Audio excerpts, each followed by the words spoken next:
People call all the time asking, where should I live, Scranton or Wilkes Barre? What are the differences? Which one is better? So let's compare them and break them down a little bit. Here we go.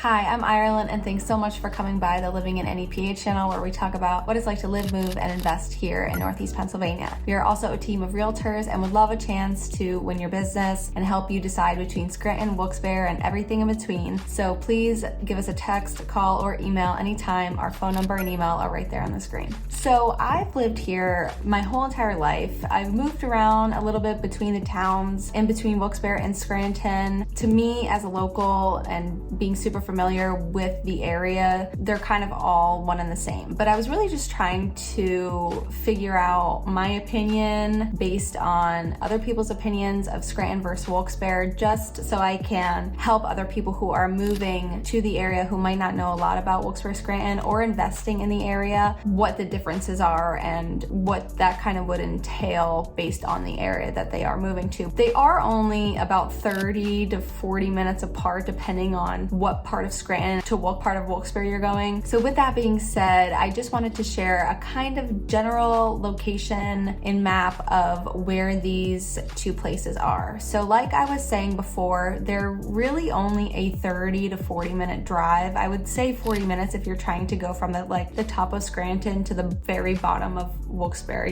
like the farthest point is probably 40 minutes. But right when you hop on the highway, it's only about like a 15 to maybe 20 minute drive, depending on what exit of Wilkes Barre and what exit of Scranton you're going to get off. Now, when we look at the population of Scranton, it has about 75, almost 76,000 people living in Scranton. In Wilkes Barre, they only have about 45,000. I could probably give you a little bit more intel on why that is when we get deeper into this video. So first, I want to break down the different areas and the different sections that are within Scranton and Wilkes Barre. When we talk about Scranton, there are about 7 to 8 sections of Scranton. When I'm talking with clients and investors, particularly investors, about investing in Scranton, we will talk about the different sections of Scranton, which ones are best to invest in, which ones are just more residential, which ones are closer to the University of Scranton, and so on. The Scranton sections are North Scranton, West Scranton, South Side or South Scranton, East Mountain, East Scranton, which is considered hill section, Downtown Scranton, and Minooka. In the top corner, right above North Scranton, is this section called Green Ridge. It's more residential, but does have also multifamilies in it. It's kind of this old money style houses. A lot of them are like, the older Victorian style, very grand, very old architecture, but very well kept.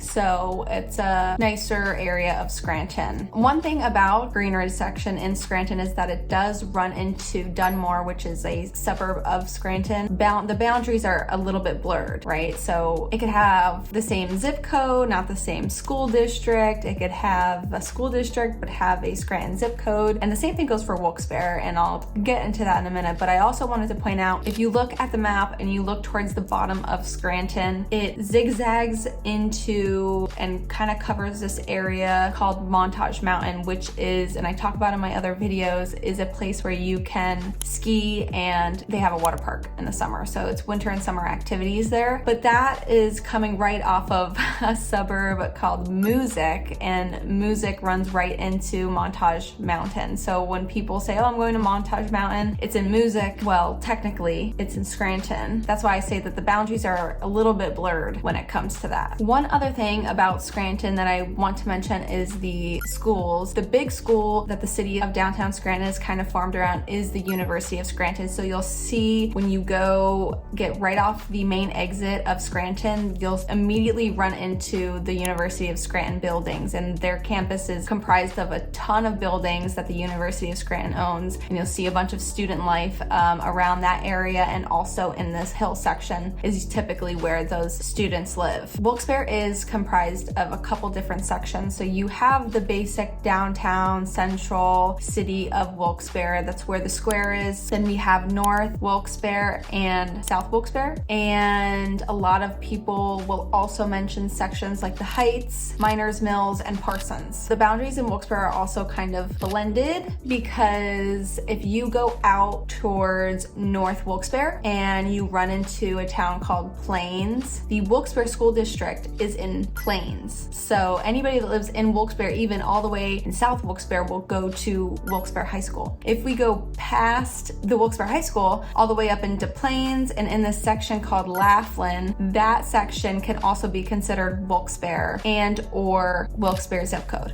It's a little confusing, I know. Like I said, it's very blended. When we talk about the schools in both of these areas, it's an important part of the area, I feel, because both downtowns are sort of built around these schools. Scranton's main school that this downtown Scranton is built around is the University of Scranton. Another school in Scranton, there's 3 main schools, and one of the other ones is Marywood. That's more towards Green Ridge section, and then Lackawanna College, which is closer to the University of Scranton. So those 3 schools, and there's a couple more also in Scranton, but those are like 3 main colleges and universities that the city of Scranton surrounds itself with. In Wilkes-Barre, there are 2 main colleges that downtown Wilkes-Barre is comprised of, and that is King's College and Wilkes University. If you drive right down and up North River Street, you will drive right along those colleges. So that entire downtown, you'll see a lot of students walking around and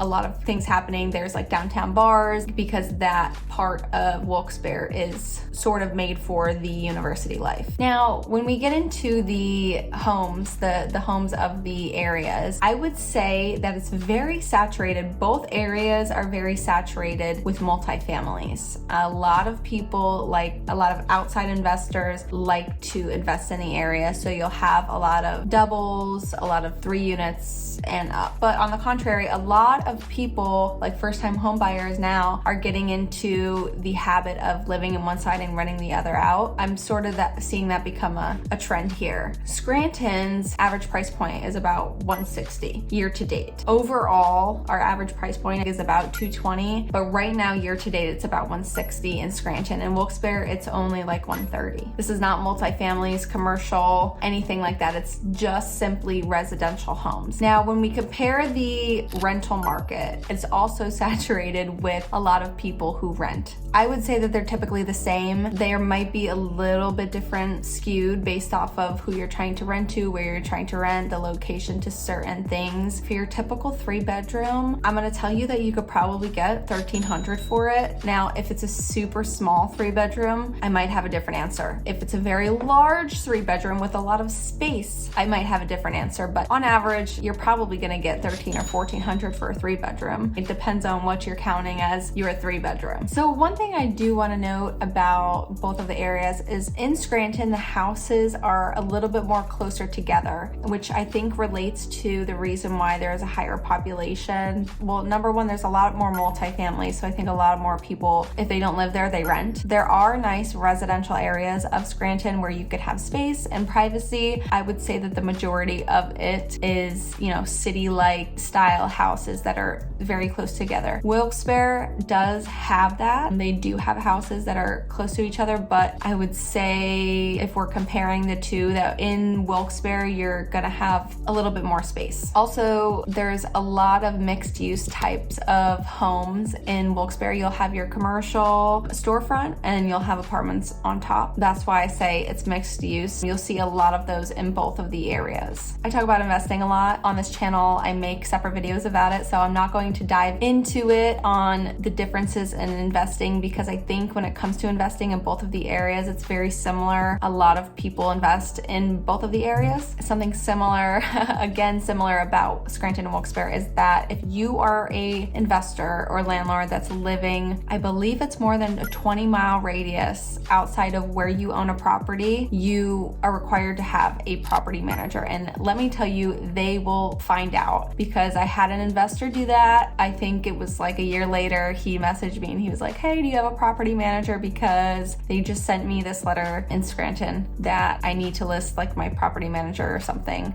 So they will find you. Now that we're talking about buying homes and investing in homes, I do want to mention that in both Scranton and Wilkes Barre, they have specific grants if you live there in the city. In Wilkes Barre, I don't know if Scranton does it too, but I had a client who got $7,500 in closing costs after you go to like 3 classes. It's like a 90-day term. So you go to 1 class a month for 3 months. You get $7,500 in closing costs. There's other stipulations, like you have to save up a certain amount of money. There was also this other thing that I just found out that she got like around $30,000 in a loan, but you were able to fix up the house immediately. They get very creative in Scranton and Wilkes Barre because they do want people coming to their city and living there and sprucing it up and making the homes look nicer. So definitely let me know if you're interested in moving in either specific city, because they have specific city grants. They have PA statewide grants as well. So maybe if you can't qualify for one of those, you could qualify for another type of grant out there. As much as you might fight over which one is better, Scranton and Wilkes Barre, they both have super high taxes. So if we're just talking about real estate for a second, and Pennsylvania has a statewide all sales tax of 6%, but if we're just talking about real estate transfer tax, just as a little bit of insight, the transfer tax is 2%, one to the state and one to the local government. It's usually split between buyer and seller. In certain municipalities, the local government's tax could be higher. I'm saying this because Wilkes-Barre and Scranton both have higher local government transfer tax percentages. Scranton's is higher at 3.4%, and that's just the local. You still have to add on the state tax, and Wilkes-Barre's is 3%. Both of them have super high transfer taxes, and just taxes in general. A lot of people will be surprised when we're looking at houses and they're like, what are the taxes on these? Oh, it's $4,000. That could ultimately affect your budget, right? If you're buying something in Scranton and taxes are like $3,000 or $4,000 rather than buying outside in the suburbs and only paying like between $1,000 and $2,000, $2,500 in taxes, can make a big difference on the amount that you're able to spend. Overall, I would say they're pretty similar in that sense. They have the same type of stores. They both have malls. They both have grocery stores. They both have a lot of local businesses, which I love. One thing about starting a local business is look for certain grants specific with the city. And another part of Wilkes-Barre called Wilkes-Barre Township is a huge shopping center. So you have a bunch of different outlet stores. You have a bunch of different restaurants and things to do there.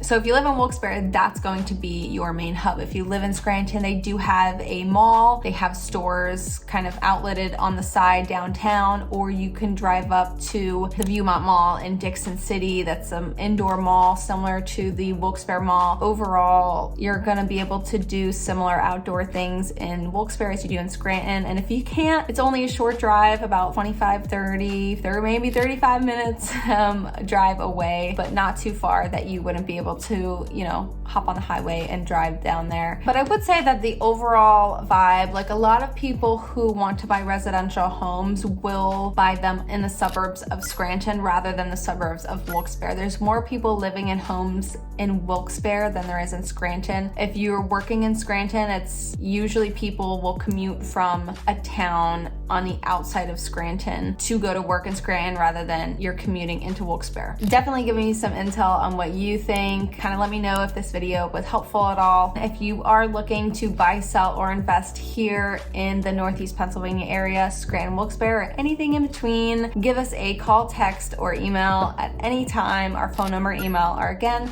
right there on the screen. Thanks for coming by.